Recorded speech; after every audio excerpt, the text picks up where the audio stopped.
Today we are doing 3-5 one-step multiplication and division equations.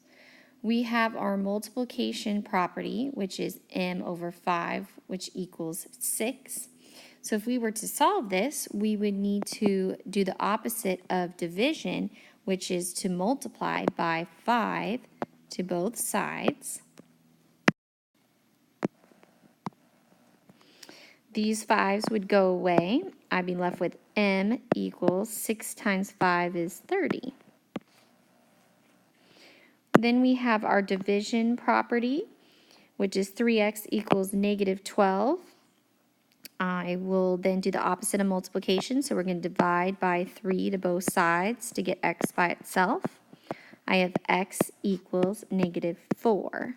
So those are your rules for your multiplication and your division property. You can also check these by plugging in, for this one, negative 4 in for x, so that we have 3 times negative 4, and again, that does equal 12. And if we go back to this one, we could also check it, and we could do 30 divided by 5 equals 6, and we know that we did that right. So you can check these as well. Here is our first example. It says solve and check. We have negative t over 2 equals 36. We need to solve for t. So the first thing we're going to do is to multiply by 2 to both sides. We will cross cancel these. I have negative t equals 36 times 2 is 126. And then I need to change the signs. So it's t equals negative 126.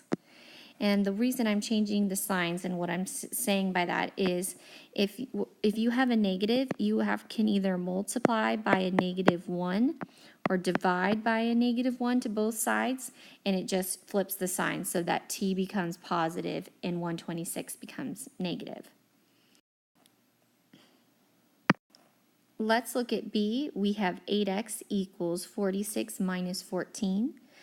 The first thing you want to do is to simplify 46 minus 14. So I have 8x equals 46 minus 14 is 32. And I'm going to divide now both sides by 8 and use that division property. So I have x equals 32 divided by 8 is 4. Let's look at C. I have 22.8 equaling 0.4y. So I need to solve for y. It just happens to be on the other side, but you're still going to use the division property. You'll do 22.8 and you'll divide it by 0.4 and you'll get 57y, or 57 equaling y. So these will be gone, you get y, and then you get 57. D, I would go ahead and simplify. I have 3n over 7 minus 2n over 7, and we have a common denominator, so I'll just get 1n over 7, because 3 minus 2 is 1. And now you can use the multiplication property and multiply by 7 to both sides, and you'll get n equaling negative 49, because 7 times 7 is 49.